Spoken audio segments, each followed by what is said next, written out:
Hey, welcome to the Rain and Morale podcast. So do you ever feel like screaming out in the office, on Zoom or outside the school gates, for the love of God, come on, really? Then if this is you and you're looking for an honest, fun and frank podcast on life and business, then sit back and listen to me, Rain and Morale. I'll be bringing great people on the show to talk, share and debate their life experiences and business challenges, keeping the show unpolished, but in a fun and unique British style, with sarcasm, tenacity, maybe a few swear words or tears. This podcast keeps it real, honest, raw, and removes the bullshit in the only way I know how, through authenticity and getting shit done.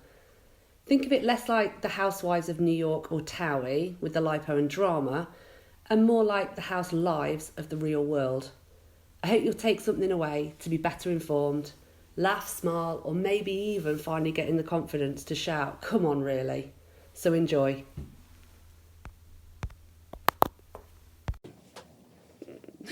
Hey, welcome to the Rain and Morale podcast in this really unique setting, which is bizarre because I'm not videoing. So I am currently at the Skinnovation event in Innsbruck, Austria, and I am delighted to have with me Kim Wlach, who's the founder and CEO of Berg-Macher. I'm hoping she doesn't hit me in terms of how I pronounced her name. It was perfect. Ah, excellent. I paid her to say that. And so in terms of Kim's background, Kim is an amazing entrepreneur and leader in all things transformational leadership and organisational development. So Kim's expertise, which we're going to come on to talk about with a sustainable slant, is all things around leadership, culture, how we change, agile organisations, autonomy. And today we've only got a short period of time, so it's around 15, 20 minutes, but we're going to talk about some of the journey that Kim and her team have been on and how they're approaching sustainability, what it means for them and the business, and some of the future challenges. And I'm sure Kim will ask me some questions as well. So welcome to the show. It's so lovely to have you. So glad to be here. Yay! Excellent. So listen, let's dive straight in. Sustainability is yes, it's a hot topic, but it's also quite a complex one. So tell us a little bit about your journey as founders and what it means for you in terms of sustainability. Yeah, so I need to start a little before that. So when we founded a company, we said we wanted to do something else. We wanted to treat employees differently. We wanted to design work differently. And as well, we said, hey, we want to be a company that takes on their responsibility. So it was a very holistic approach. And what we were focusing on when we started was it was very important to us to work on the organizational development. Yeah. That meant, like, why did we came up with the idea, or why did we think that this is important? It was because we work for major corporates, and also I was helping to build up an e-mobility startup. And what I saw is that, like, unless how innovative the companies were, they all had problems in regards to being flexible in terms of being adaptable.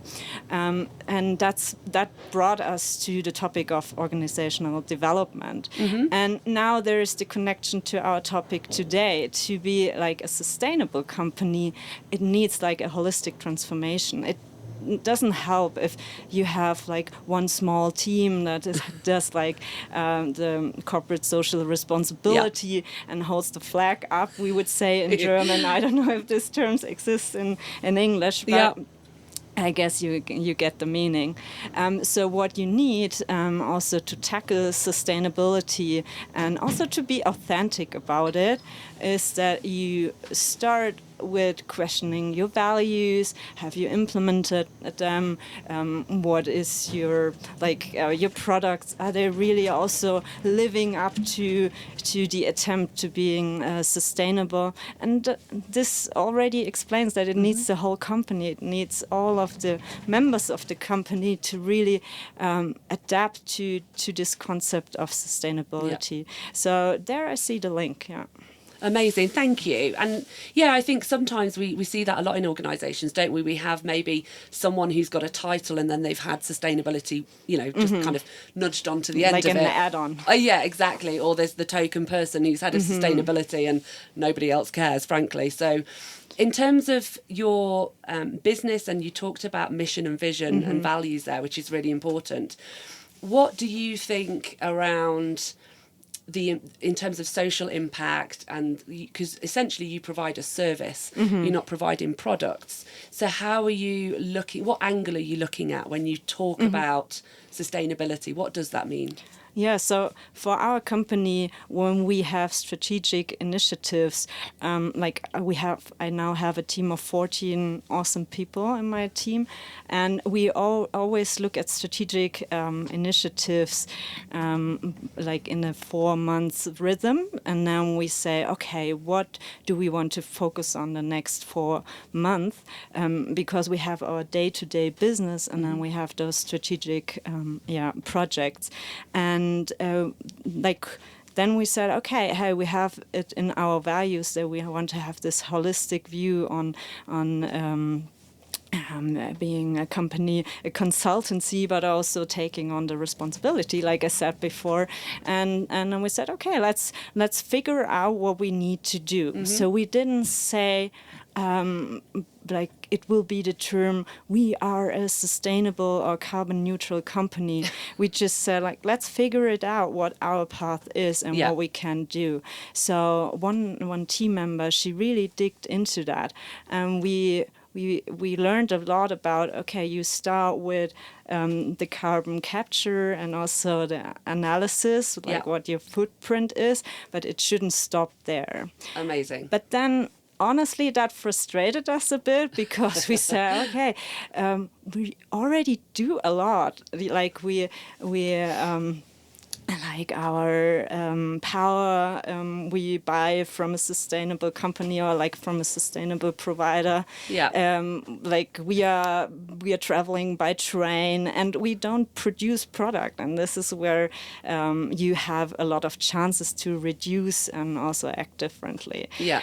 So that's what was when we changed the focus, and we brainstormed and said in the team, hey, what can we do else about it?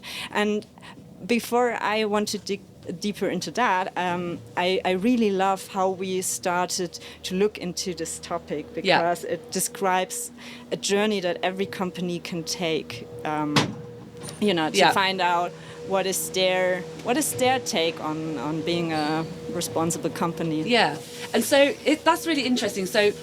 And I really love that in a way, because we can all tick a box and we can measure scopes 1 to 3. And I, like you, being a consultancy, we haven't got supply chains, manufacturing, and all of this, but we can still have huge amounts of impact. So when you did your brainstorming, what other ideas came out in the team? And was there a particular person leading it, or are you all kind of, we really want to do more here? So there was one person leading it, but she organized some small workshops for us, and then we brought together the ideas, and then we tried to prioritize. And those ranged from, shall we change our business model and consult on sustainability, and to always turn off the light in the hallway. So there was a huge range what we could do. But then we decided that we will first work on our reduction to learn more about the topic, and then we will focus on where we can support this idea of a sustainable company with our expertise. And our expertise lies in the vision development, the organizational design. So we then implemented a little hack in our vision development process, where we asked our clients, hey, have you thought about sustainability? How do you want to act on that in the future? And I think it might be a nudge. I don't think it's big like Patagonia or some other companies are engaging in that field, but we said that's the first step that we can take. No, and I think that's it's a sensible step to take. And I think sometimes it can feel quite overwhelming. And, you know, you look at the goals and there are 17 goals and nearly 300 objectives. It's complex. What you have is a fantastic opportunity, because most people's emissions come from scope 3. Normally way above 70% is coming from scope 3. So having an office where you can have, using renewable energy and promoting diversity and inclusion. There's things like you can promote number of volunteer days and decide which community projects you want to do. But I think having an impact by going into every organisation that you meet, how do you find, how many people, when you say, are you thinking about this, have you thought about a strategy, is it a bit of a pin drop moment, or you know, how many people are really embracing it, do you think? That's a tough question, because there are companies that mainly focus on the compensation as a first step. Yeah. And there's also large potential. It ranges from, we just buy from Climate Partner some certificates. Carbon credits. To we really want to act about it. And then you find out that there are different partners that want to do it, a difference. And so there was, let's as a suggestion, I can give you an insight on how we acted on carbon compensation.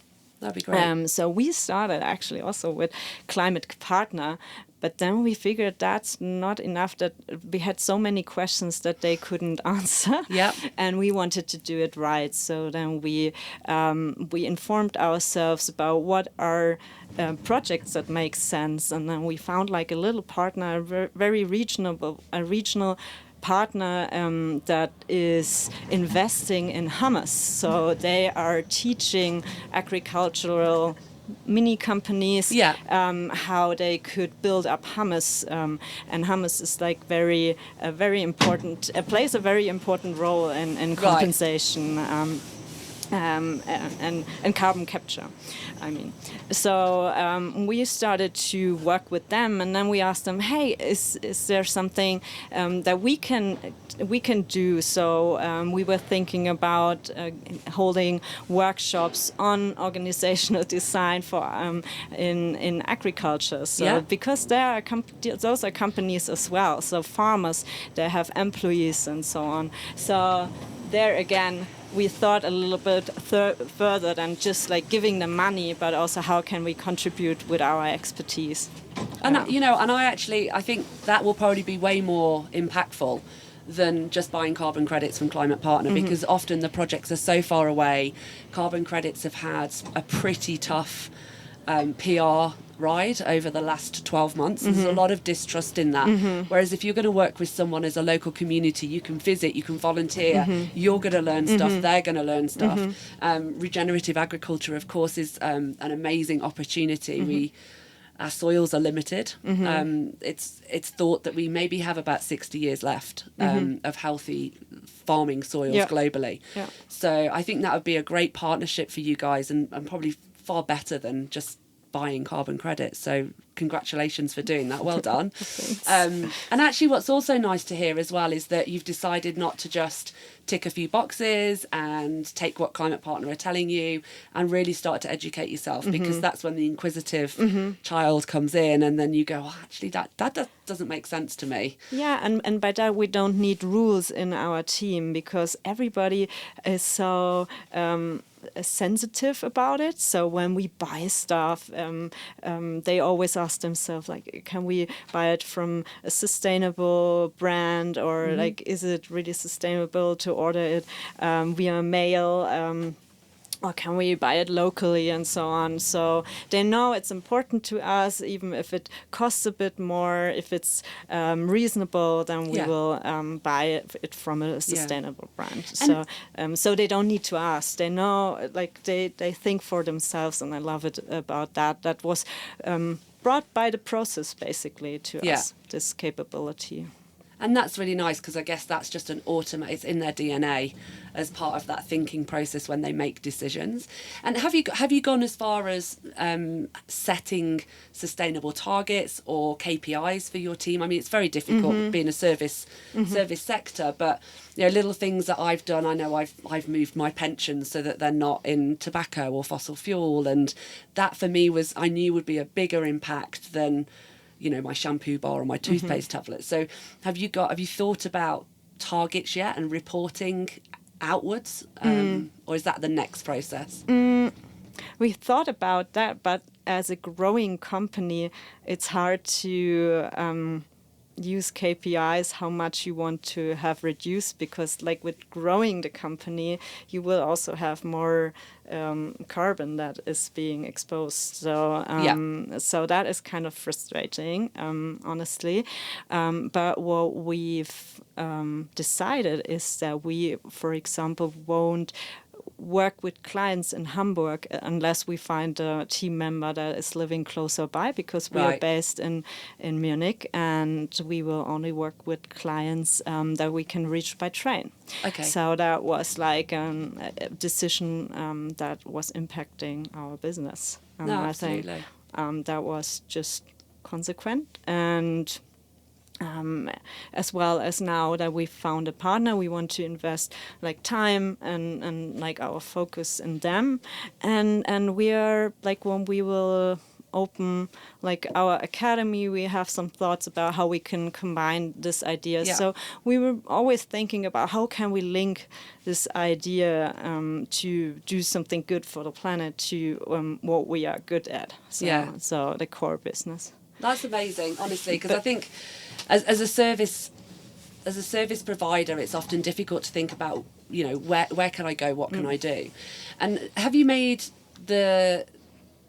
I don't know if it's a tough decision or a controversial decision, but have you considered as far as, we'll work with companies that either have a sustainable plan or thinking of having a sustainable plan, or some people are like, no, if they're not interested in sustainability, I'm not working with them.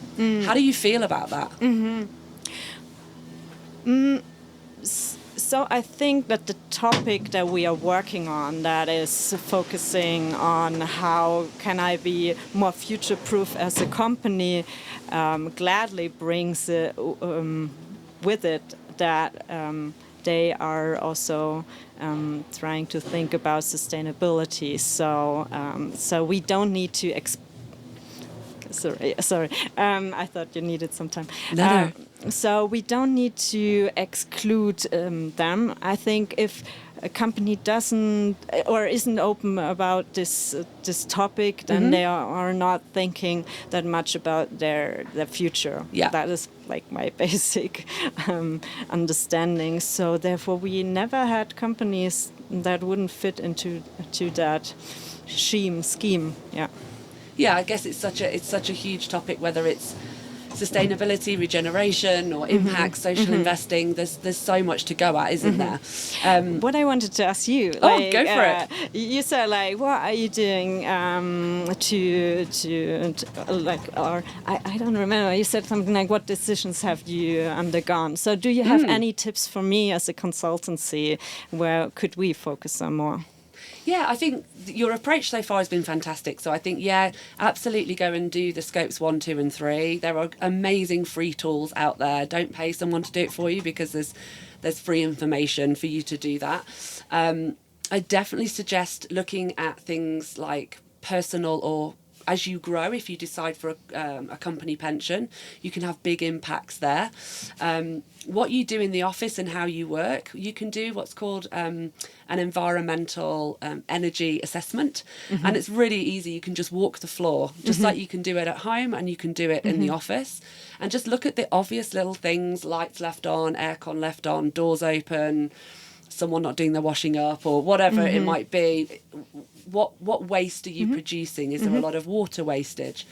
I definitely think engaging your employees is just 100% the best thing to do, because throughout my career I've always learned that those guys tend to have the best ideas, for sure. I think when it comes to then carbon credits, my advice to you would be fair enough, you may have a gap and you may want to invest in those carbon credits, be it locally or via a longer distance partner, but then start to work on a plan of how between now and 2030, or you may want to go further, how you're going to reduce that. And just be honest about some of the struggles. Don't feel that, you know, because I haven't got to net zero in 2030, I'm a bad company, because that's not the case. There's so much more about sustainability other than carbon. How are you treating your employees? What happens to then when they go home every day? Are you being diverse and inclusive? Are you giving them time off to volunteer and do these things? What impact could your team have on biodiversity, water wastage, pollution, plastic? Don't get lost in carbon, I think would be my best advice. Cool. Yeah, you sparked an idea. So the thing that you mentioned before, so we did like a little analysis. Now we have like this cute little checklist on the door, like before you leave, like, have you thought about turning off the light and so on. But also I came across this this term brought to me by my colleague that's called handprint. You would translate it, so not focusing on the carbon footprint, but like on your handprint. And I really love the idea of it goes deeper. It's like, what can we do more? Not just like being neutral, but also being climate positive. So that needs to drag us further. So this we have also included in our vision, but we now know that we need to undergo further steps, but also step by step, but because it needs to go or be aligned with our business that we do. And you need time to transition yourselves. And it's taken me, I've been doing sustainability for 7 years, and courses after courses, and every time it's such a journey. You go from, we want to do the right thing, to, oh my God, I didn't realise how hard it was, and then going, I'm just going to, shoot me now, this is just impossible, to back being really energised about it. It's really complex and it's really interconnected. So don't ever lose the faith. And my biggest thing has always been to walk and talk it as much as I can. I had to fly here, but flew somewhere else and trained a little bit, and I have shampoo bars and toothpaste tablets, move my pensions, and we don't have food waste at home. And I think living and breathing it at home, you can bring that into the office as well. So I think keep doing what you're doing and don't stop. How long do we have left, guys? We've got another loop just round down to the bottom. Okay, great. Is there any other questions you want to ask me? I just wanted to say, like, when I look very critical or can't look into your eyes, it's because like the sun comes beautiful in, but I'm like... I know, that's why I said I was going to put my sunglasses on, and I thought, no, that'd be really rude interviewing you, because I'm used to doing as my listeners know, it's always on Zoom and it's visual. So in a way, I feel a little bit bad not being able... No one can see this. It's just a stunning location, isn't it? Yeah, it's so nice. And I believe this is the first year that Skinnovation, they've been going 10 years. The first time they've done this podcast in the gondola. We have a beautiful, again, you can't see it, but we have a beautiful plant next to us, which I'm slightly concerned about. She does need a bit of water. What was her name again? Gundula. Gundula. Okay, so she's here with us, just about. We've got a couple of more minutes left. Yes. So let's think about what you could do and how you might approach this. So is it a conversation that you have with all of the businesses when you walk through the door as part of your service? Is it always a tick box? Sustainability is mentioned at some point on the journey. It's mentioned when we talk about vision development. So now with all the clients, we talk about their vision because some of them have a vision already. And then we work with them on goal orientation and implementing OKRs. And OKRs work quite well as well for sustainable goals, I guess, because with OKRs, what they do is you try to frame a goal for something where you don't know exactly what will be like the KPI. It's very hard to measure it, but you describe it more like what would be the outcome. What are you aiming for? But then you jump into it and you just try it out, and it should guide your way. And it can stand like our project, what I described, like how we narrowed it down for sustainability questions. We also used OKRs for that, or like an OKR set, to describe what we are aiming for, as long as we are not in the phase that we've learned enough to then, and I'm very glad for your advice on that, that we know how we would frame a KPI around it. Yeah, and I think the KPI sometimes it can feel a bit scary because you're putting a stake in the ground, aren't you? And you're publicising something, and then it feels like that added pressure. But I think for people, it's about at least trying. And so if you said you were going to be 30% better and you were only 19% better, you're still 19% better, right? So I think it's just encouraging that attitude of keeping moving forward all along, and then say, well, okay, it was 19%, but this is now what we plan to do for the next year or the next 2 years, and not be afraid to do that, I guess. And equally, when you talk to your clients, I think there's a lot of questions and a lot of uncertainty around greenwashing, and some people are doing amazing things and don't talk about it. Do you talk about the project that you found? How are you doing that? So when we started, we put on like this climate partner logo, and we said, hey, yeah, cool, we are now climate neutral. And then we didn't feel good about it because we thought it doesn't describe what we should be doing as a company. Yeah. So then we removed it, and we built up a page where we were talking about our journey and our learnings, and where we had difficulties and what was our next step after that, and also talking about this partner that we found and why we decided for this initiative, and then also furthermore what we are now planning next and what we do around it. And we also talk about like diversity and inclusion and so much more, because I think it also has to do with our purpose and with that what we want to stand for as a company. And we learned that it's complex to explain to somebody else, so that's why we try to use our website to explain what we try to aim for. So that's the long answer to your question. So now, no, we don't put like we are carbon neutral on our website, but we are since 2021, because we did it backwards. And up to this day now. But for us, it's more important that we really do authentic steps towards these topics. And I think that's really important, isn't it? Because it's so easy to make a transaction and say, I've bought carbon credits for 1,000 tons of carbon, and then you just put it in a cupboard and you carry on business as usual, right? So I think that was a really brave decision and a really great thing that you've done to say, well, actually, that's just as is, right? What's the next thing? What's the so what?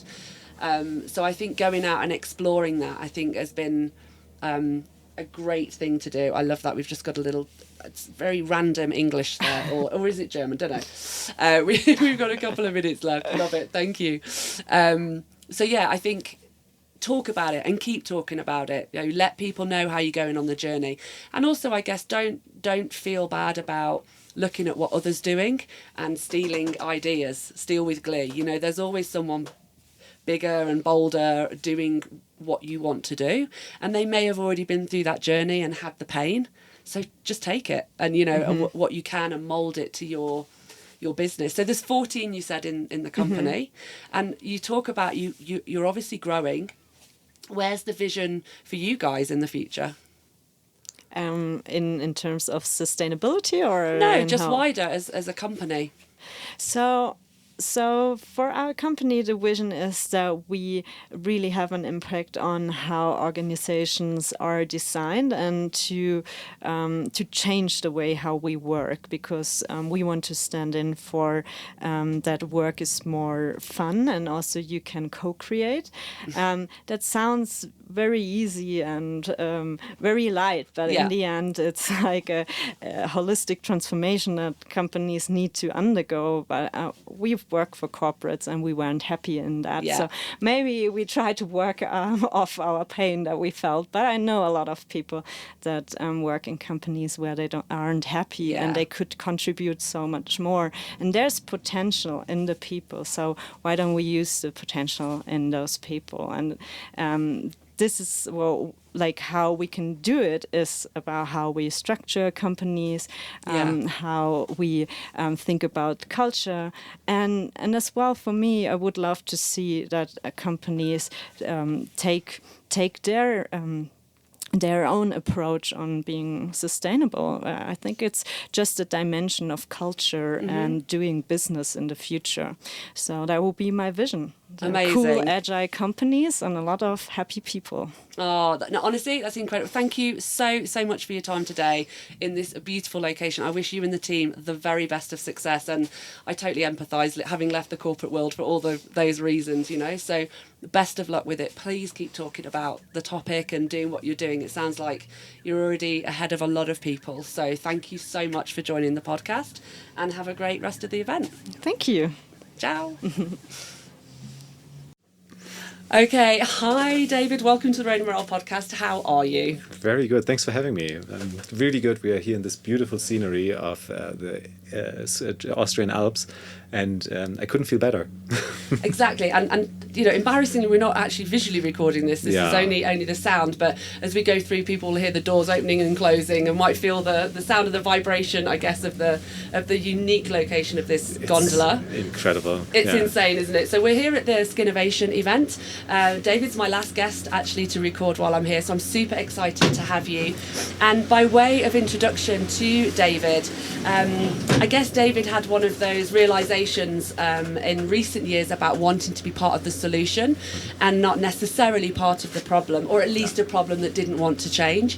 And so David is the co-founder and CEO of Everdrop, and essentially this is a B Corp certified company aiming to disrupt what we all call the good old cleaning products that we have at home in our households, but very much with a philosophy around refill and reuse. So therefore we're going to touch on circularity, we'll touch on waste, but also because you're passionate, I guess, about single-use plastics and the harm that creates, and obviously the reduction in CO2 that comes with that. So welcome to the show. It's amazing to have you. Thank you for being here. So first question, I guess, is tell me a little bit about what was that defining moment for you? Why did you decide to flip and start up Everdrop? Yeah.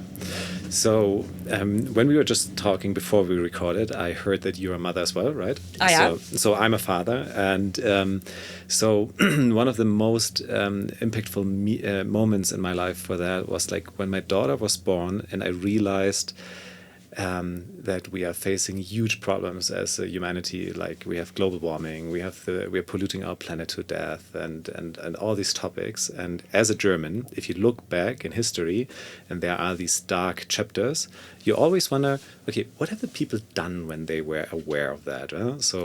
And I mean, I just could picture myself that one day my daughter will ask me, Daddy, what did you guys do while you still could potentially still move the needle in one or the other direction? Yeah. And so I used to work in a media corporation called Hubert Burda Media, which is, if you say it like very cynical, it's printing gossip on dead trees. So it's like sounds wonderful. Yeah, absolutely. It's like People magazines and stuff like that. And after that, I started my own agency and had 2 businesses in luxury travel industry. And so my answer to this question, to the potential question of my daughter, couldn't be worse. so I felt really sad about that. And especially in my industry or my certain field of professionalism, marketing, it's not only that you don't do anything against it, it's even worse. You are the problem, because in marketing, you make people buy things that they potentially don't need. You're heating up consumption, you're heating up desires and all these stuff. And so I got like a full midlife purpose, existential crisis, everything together, and just felt like, okay, how can you make use of your skills? And you just said it, like announcing myself, like to be more part of the solution instead of the problems. And this is how the journey began. Oh, amazing. And I really empathise with that, having got 2 daughters, although both my daughters don't really have a clue what I do or why. I suppose they're seeing it a lot more with the products and things that we buy at home and some of the changes that we make. So you obviously are quite passionate about reuse, recycle, repurpose. Talk us through a little bit about how your products have embraced that, any difficulties you've had in supply chain for packaging products and things like that. Talk to me a little bit about that. Yeah, sure. So the basic idea, maybe for your listeners who don't know Everdrop yet, is quite simple. So you take one of our products, for example, body wash or cleaning detergent or whatsoever, and then if you go into a supermarket and you look into the category, it's basically single-use plastic all over. So, and then if you start questioning, okay, why the hell is that single-use plastic? The answer is very simple, because it's liquid. But if you dig a little bit deeper and then you keep on asking, okay, what is a liquid actually? The majority is just water. And so the question that you could potentially raise is, okay, if the majority of the ingredients is water and we all have water back home, I mean, even in Europe, really, really clean one. So why the hell are the incumbents currently transporting in trucks tons of water? So we buy the single-use plastic.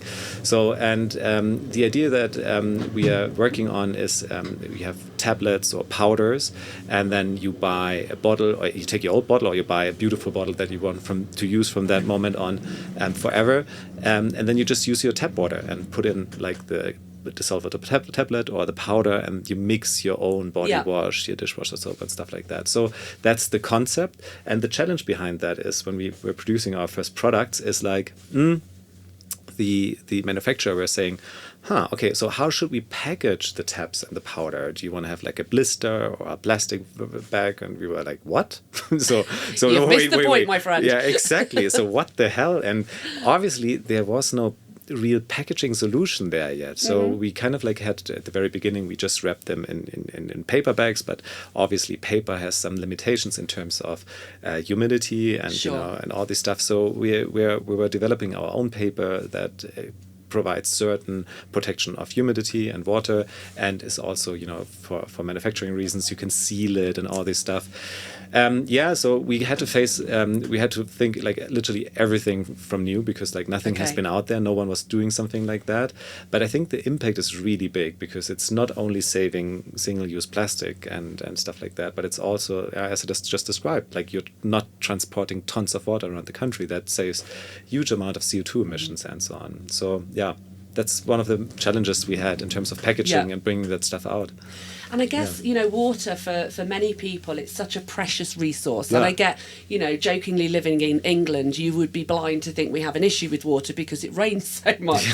But we do globally. It will be it is a scarce resource. So it's really important to not, be overusing it for a very small moment in time and benefit, I guess. 100%. Have you found that over the years through developing now that you're seeing greater efficiencies with economies of scale and pricing and more collaboration of suppliers and producers? Yeah. So I think the biggest upgrade or improvement we achieved is especially within the effectiveness of the products, because just think of every product that has been out there in Generation 1. There are thousands of things you need to improve. So 2.5 years ago, we hired one of the smartest persons probably in Europe in household cleaning and chemical development. And ever since, we treat our products like software. So we launch them, and then we collect all the feedback from our customers, and then we iterate them. So we launch, sometimes we make just tiny iterations, and it's 1.1, 1.2. Yeah. Sometimes they're bigger upgrades. So because the reality is still that the people back home still want to have products. They don't want to miss convenience. They don't want to miss effectiveness and all this stuff. So you need to come up. It's a little bit like, I always like to compare it with Tesla. So electric cars have been out there for a very long time. But then Tesla suddenly developed a battery that the car could drive potentially 500-600 kilometers. And then the people started, okay, now it's convenient enough and it works for me.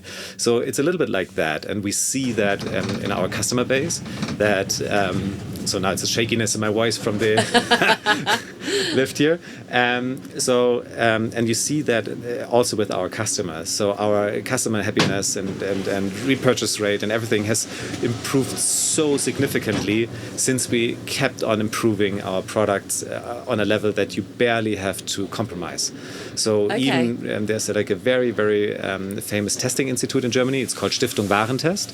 So it's independent. It's like something like every company in Germany, it's going across categories, is really afraid of if you're getting tested, because like a bad it's result, like a drugs test. Yeah, absolutely. And a bad result can provide a lot of problems, sometimes even cause companies to go into bankruptcy. That's sorry to interrupt. That's really interesting. Is that government ran or no? It's private? like it's not private. It's like how do you say? It's like a non-profit organization. Okay, right. So and also no one can stop them. No one can stop them. They Brilliant. don't receive any money for corporations and so on.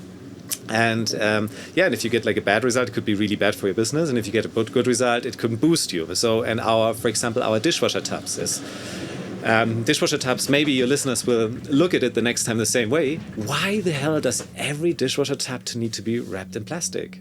So like this foil around that and stuff like that. Mm-hmm. So we undress them. We call them naked tubs. So and they've been now tested against the ones from the big incumbents. So from P&G, Unilever, Henkel, you know sure. the trends. So when we heard that we got tested, we've been pretty afraid, but we also been very confident because like we put so much effort into iteration and all this stuff. And now the test is out there. We won against all 15, all 14 other brands, and we not only got the best grade in performance, so right. cleaning, but also the best note in aqua toxicity, so the water toxicity, which is like the sustainability of course, level. Back to the water. So it's actually hitting the sweet spot that we are always aiming for. No compromises in effectiveness, but also being the leader in sustainability, as sustainable as possible or less harmful as possible. So a proper drop the mic moment. Exactly. Okay, don't do that here though. We won't be able to hear you. No. Oh, amazing. And you actually, one word you touched on earlier, you said chemical. Yeah. How have you approached, what's been your philosophy around chemicals within cleaning products? Because amongst all the plastic, has plastic and reuse been the focus, or how have you approached chemicals? Yeah, so first of all, you need to be very careful with the term chemical because sometimes people advertise cleaning products with no chemicals inside, which is just absolutely nonsense because everything is, some sort of chemical.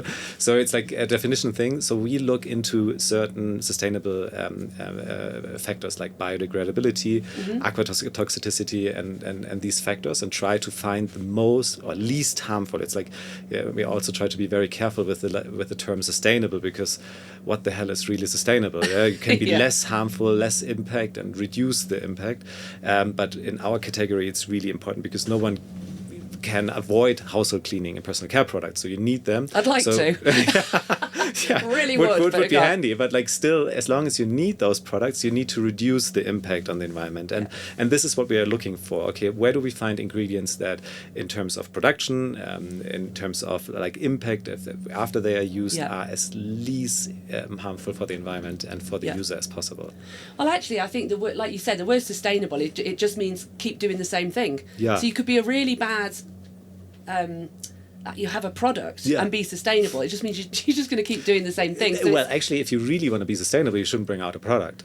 Actually, you shouldn't. But can you imagine being in a boardroom and saying, right, the next 5 years is about degrowth, and we're going to decline our sales 10% year on year? You would be fired. Let's be honest. Exactly. So I think it's shifting that transition around Absolutely. from sustainable to regenerative, I guess. Exactly. And shifting is the right word. It's like a continuous process and an iterative process, so you need to get better and better and improve so that by the end hopefully we get closer to the regenerative process.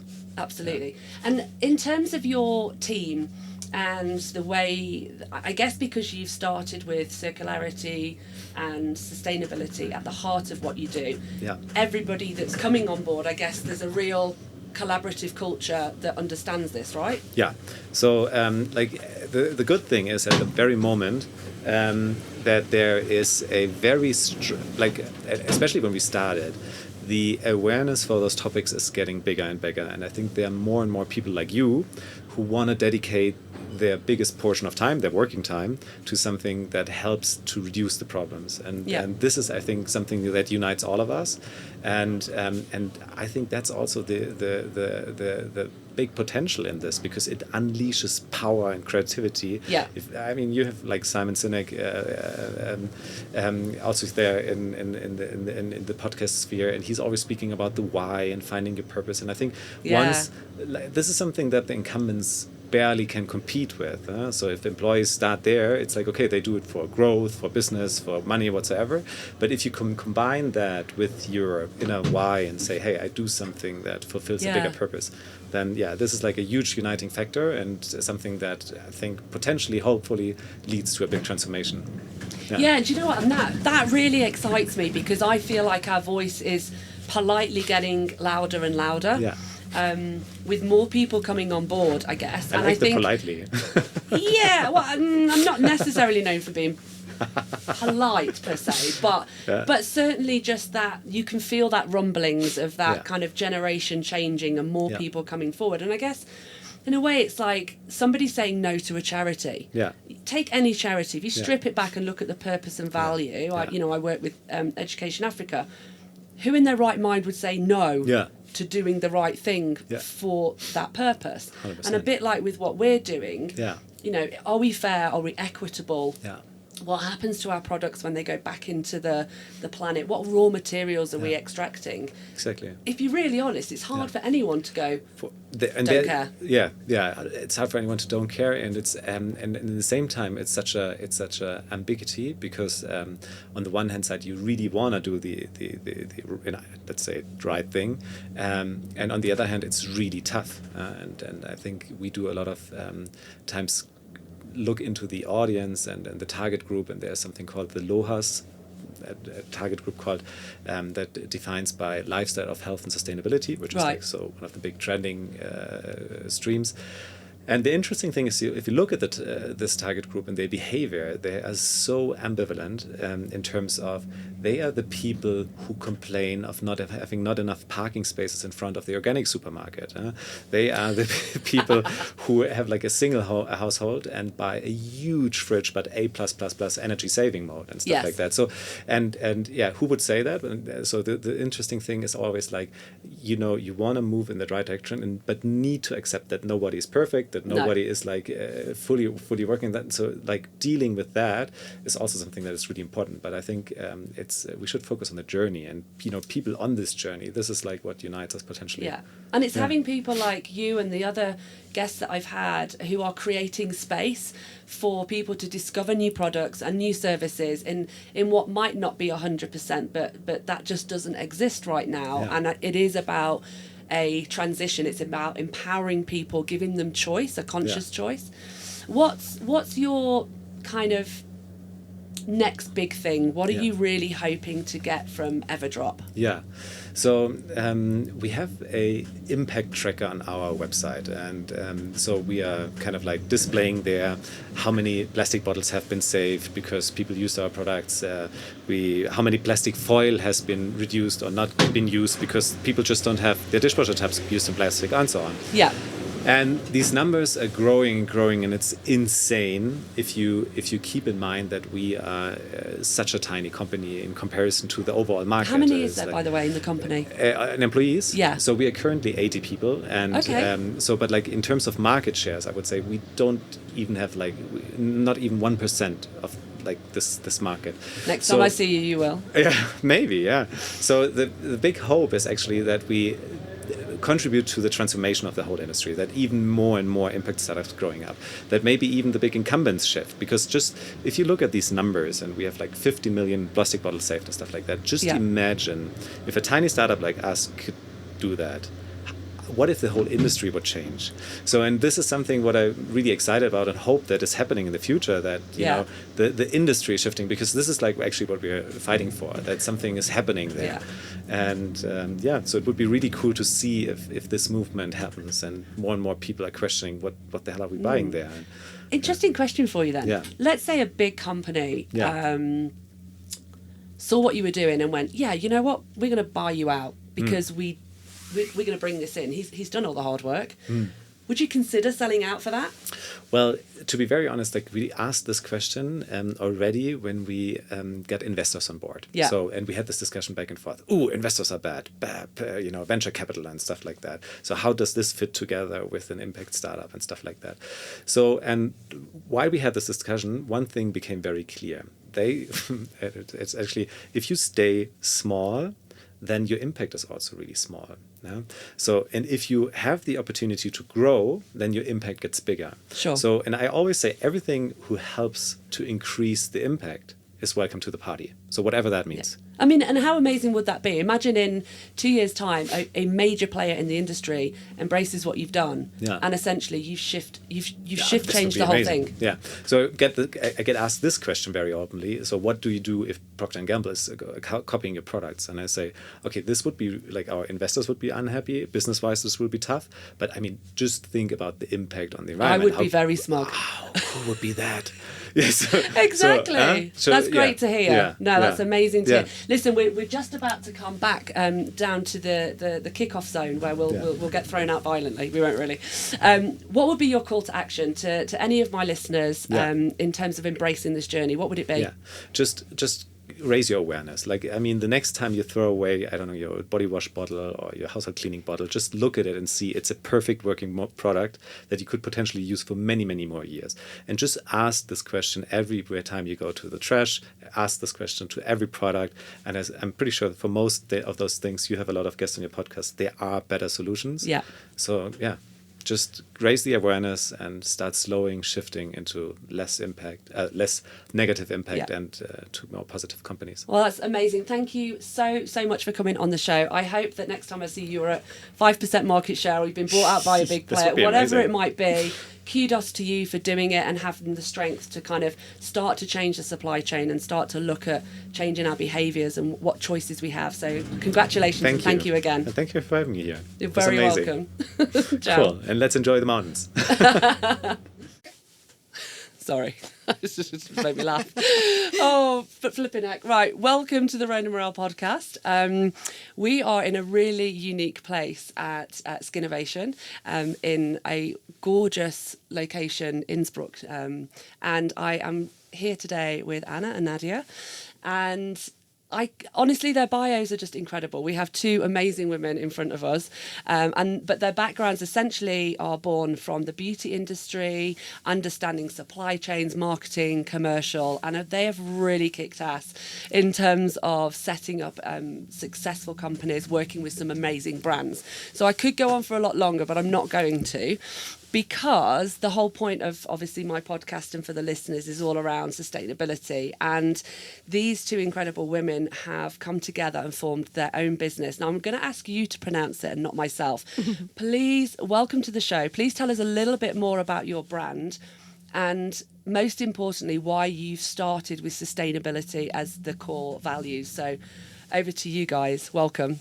Thank you, Rona. Very, very happy to be here. It's really amazing. So we started our beauty brand OYESS, spelled OYESS, but there's a lot of emotion in it, as you can tell from the name, to really change the beauty industry. As you mentioned, we come from a beauty background, but we saw a lot of things that we think can be changed and should be changed. Right. And we don't view sustainability as a nice opt-in, a marketing trend that you could or could not do because, let's face it, it's a new reality. And I think we, as people, but most importantly as brands and businesses, we have to make, we have to change things, and we have to take responsibility to make an impact. And yeah, so that's where we combined our forces and skills and said, let's create a beauty brand that makes sustainability accessible to the masses. We're targeting a mass audience, but we also want to make it fun. So consumers, they shouldn't have to sacrifice. They should have a great product. They should have a fun product, a stylish product, an affordable product. And they shouldn't have to choose. And yeah, this is our mission. Amazing. Well, congratulations, firstly. You touched on a little bit there about through your careers and extensive knowledge, there was a few things that you realised and thought, okay, something's not quite right here, or we could be different.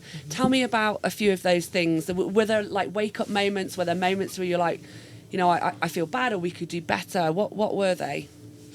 Yeah, so actually if you go into a drugstore today and look what's on shelf, and you hear about all those brands talking about natural products, sustainable products, we're all green, but then if you look into the details, you see that, and just one fun fact, 67% of all products on shelf still contain microplastic. And how can that be? Because as a consumer, I look at that shelf and I see, oh, everything is green, but it's not. So our mission is not only bringing sustainability, but also the transparency about it. And then going into lip balm, I mean, we do eat lip balm. Like, you eat it probably. Well, my kids get that sugar crush stuff, and, you know, and they're like, "Mum, eat this." I'm like, "It's lip balm. I'm not doing that." But we do. No, we do, and that's why, for example, in Germany, the lip balms are under food regulation because you really eat them. And as a person, you eat a year 5 pieces of lip balms, so we actually eat them. And what do we want to eat? We want to eat good products, so we want to eat like organic, and there shouldn't be, for example, microplastic in it. So those moments, and you just talked about your kids. We do have kids too, and we see the future, and we want a better future for them. But, and that's the fun thing about it, or the oh yes moment about it, we don't want to raise our fingers and say, hey, you must do, you shouldn't do. Because that's a lot of what sustainability does today. They give you a bad feeling. And that's exactly what we don't want to do. We want to like look at sustainability with fun, happiness, and hey, let's just do that together, stick by stick. Oh, I love that. And, you know, you've picked on some really key words there. And I think, you know, it's been proven now that we have microplastics in our food, in our bloodstreams. You know, we've literally got blood floating around us now as we're, you know, in this gondola, however many thousands of meters up. And, you know, it's quite a sobering thought, isn't it? You touched there as well on the fun side, and that's very much me. It's tenacious, it's fun, and you can go on a huge journey, can't you, of activism and knowledge, and it's hard to not feel somewhat worried or concerned when you understand what is going on in the world. So tell me about, with OYESS, how do you approach that fun factor and, you know, just making it accessible, giving them the right content and knowledge of what's in without putting the fear of God in them, I guess? Yeah. No, I mean, it starts with, I think it started with the design and the optics of the product, because we are in the beauty industry and it's a personal item that you use for yourself. So you should enjoy it. And we started, our first line was a lip care line. So lip balms is one of the few items that you take outside of your home and you show it to your friends. And most of the sustainable products out there, or natural cosmetics, are, let's call them a little bit boring, conservative with regards to their approach. So we said, well, for us, one thing that I want to mention is one key thing that we focus on is a circular economy. So how do we create a product that is sustainable from A to C? So this is really right through the supply chain. Exactly. So we start with good ingredients, but also with regards to the materials we use. So our packaging is made from recycled plastic, and if you know anything about recycled plastic, the core material looks dull. It's grayish. It's black. So there's not a lot of fun in it. So we were very lucky. We found a really cool supplier who worked with us to make our lip balm sticks fun. They're colorful. They're bright. So that's just one aspect, because we think that's the first thing a consumer sees, our product on shelf, and they should be attracted to it, and they should want to use it. And then the second is, how do we talk to them? So if you look at our communication, our material is equally bright and fun and colorful, and we use a lot of headlines with a twinkle in the eye to bring a topic across that, as you said, is quite scary. And then also in our social media channels, we try to form a community that can come to us and ask us questions, because we don't think we do it perfect. We have no ambition to be perfect. No one is. But exactly. But I think there's you as a brand, you can be a guide, and you can tell people, hey, this is what you can watch out for. For example, we do a lot of education around certifications, or how do I even know if something is green?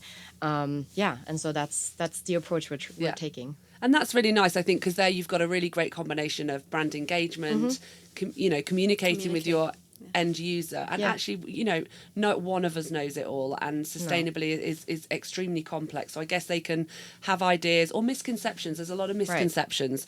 You touched on plastic there. Talk me through about, when you know about plastic and recyclability, there's a lot of challenges with that. Virgin plastic, what's the percentage? What choice of supplier have you made, and what's the percentage of recycled plastic? You say scratch the surface. How far have you gone? It's a really, really good question. We talked about this yesterday here as well, because normally if you see a standard lip balm, it has 3 pieces, and mostly all of these pieces are different type of plastic. So the consumer doesn't know that you can't just to recycle it properly, you would have to disassemble it, and no one does that. And nor should they, because it's quite cumbersome, and that's not an everyday product. It's not suitable for an everyday product. So what we did was we looked into, first of all, recycled plastic. What is the material? In this case, it's PP.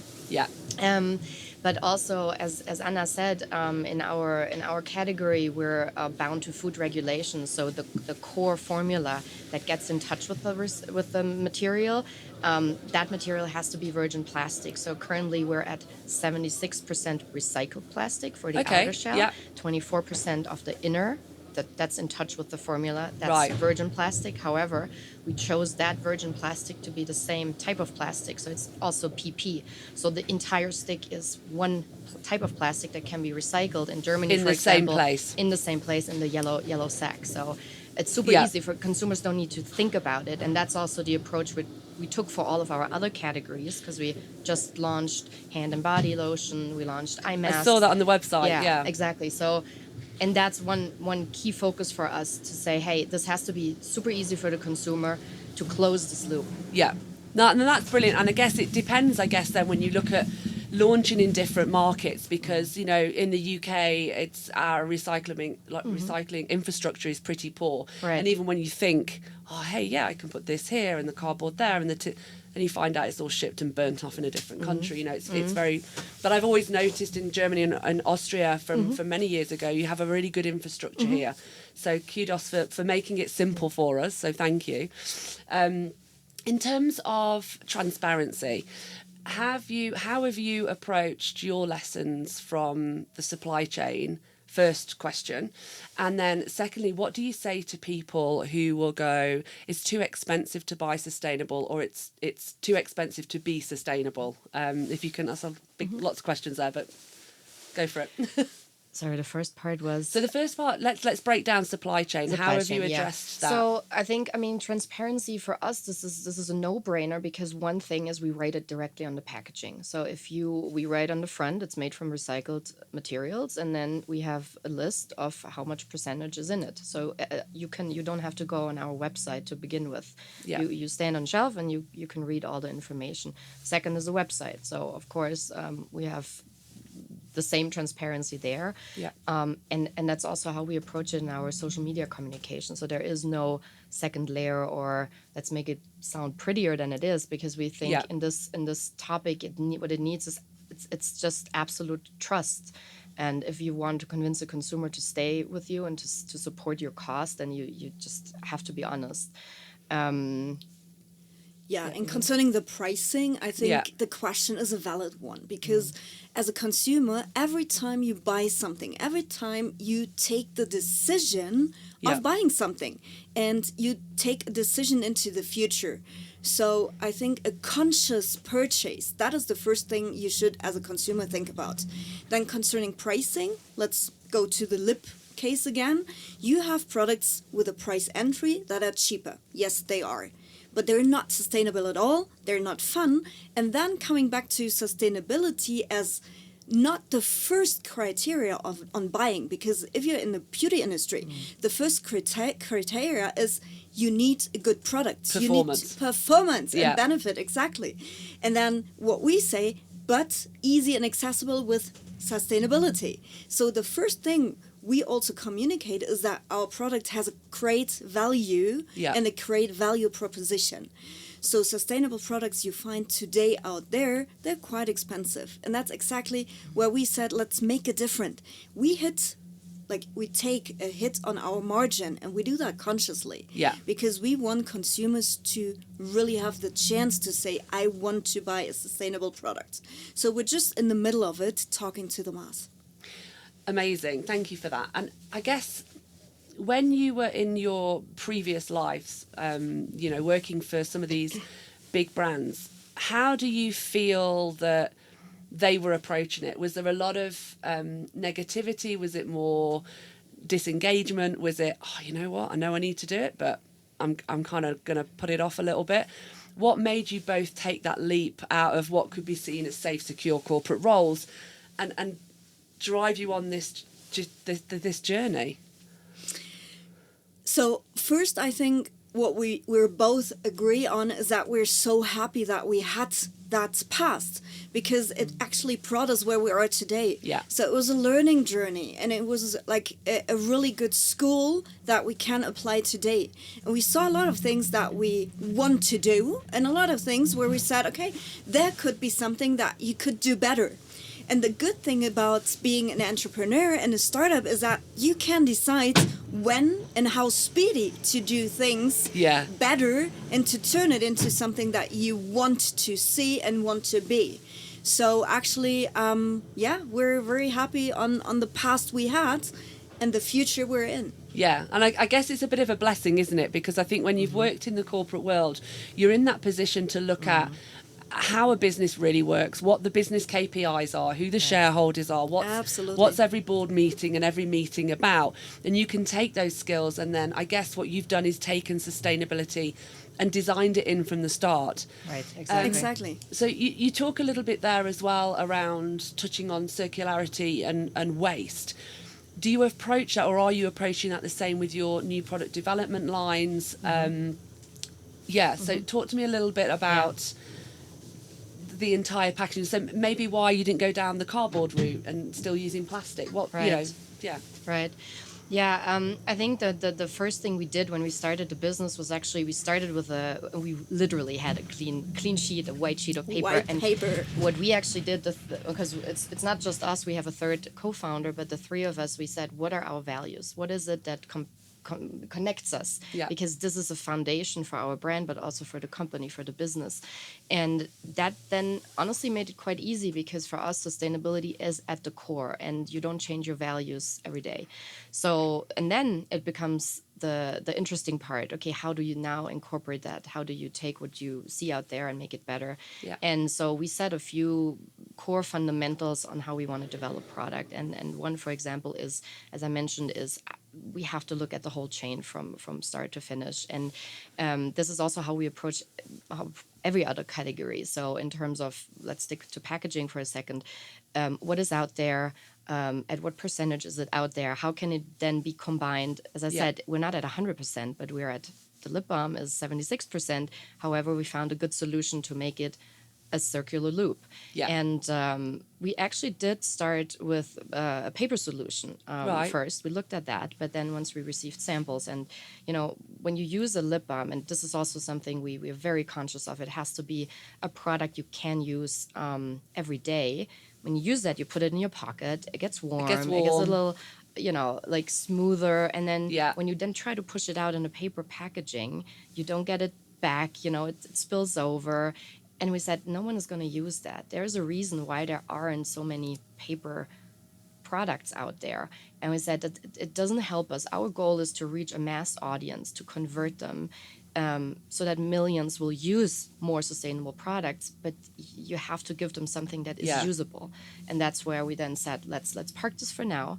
And for us, it's always not now, but let's stay up to date. There's new developments. Maybe there is a good paper solution in the future, but for now, we think we have a practical solution, something that a consumer can use, it knows how to use. It doesn't take a habit change, and so it's easier for them to incorporate it into their daily routine. Yeah, and I think and I was being a little bit facetious when I asked you that question, because I think sometimes it's this, you know, desire for perfection, and I think there's a lot of lobbyists, a lot of people who are trying to stop change, who are going, well, if you're that sustainable, you'd be this, and this. Exactly. But I think it's great that what you do is you go through a journey, and functionality, performance, all of these things matter, because like you say, when you're parting with money, be it $1 or $50, euros, pounds, whatever, you've worked hard for that, right?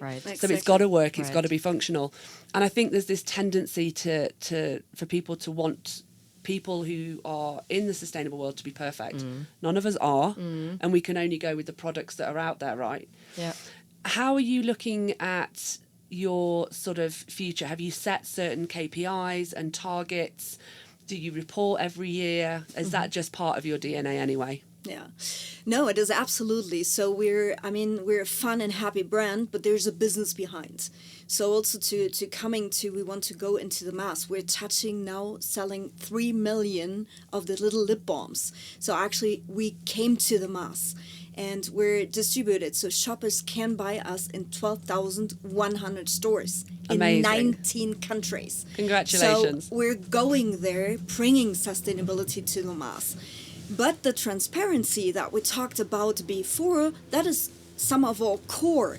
So we don't report that every year. We look into the figures like once a month to see how much tons of plastic, CO, then also paper, because also our paper packaging, that's a recycled paper. So we're looking into all those details and report them also to our stakeholders. So we have set goals on that we're looking into, and also certifications where we're in, like with them in one boat to make it transparent also to the end consumers.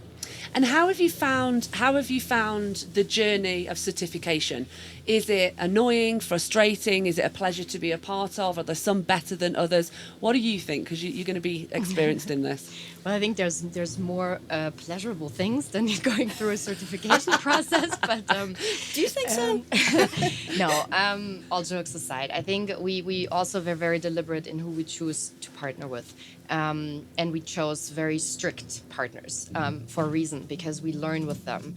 And it takes a lot of time and effort, and they audit us every year. But we also find that we have someone we can really exchange with and ask when we have a question. So, there's pros and cons to it, but I think it's worthwhile in the end, because it also builds trust. Amazing. Listen, I know we're coming to the end now. We're literally, I'm not joking, people can't see this, but we are moving and we are going to get drop kicked out of here in about 10 seconds, 30 seconds. So I want to end on a real high for OYESS. What would be your call to action to other businesses and to consumers around embracing sustainability? First thing is just do it and be part of the journey, be part of the OYESS community that we're building. And then to everybody out there, also wanting to have their own little startup business, whatever, it's about team, and team. Yeah. So the biggest win that we do have is ourselves, the 3 founders and the team we have built. Yeah. Amazing. Your third founder, male, female? Male. Frank. Excellent. Frank. Frank, we're really sorry you're not here. Yes. The 2 ladies have done you proud. It's great to see the diversity in that as well. Thank you so much for joining me on the podcast today in this stunning location. You've been absolute legends. I wish you the most success with the business as well. Thank you so much. Thank you so much for having us. Thanks for having us. No worries. So that's it. You've made it. The show's over. Thank you for being with us. I hope you've been able to take something away, maybe solve a problem, or just know you're not alone. Here's hoping it made you smile with a few laughs along the way. Please feel free to find me on all social media channels, and you can subscribe to my YouTube channel. Just search the Rhode and Morale podcast. Have an awesome day and see you next time.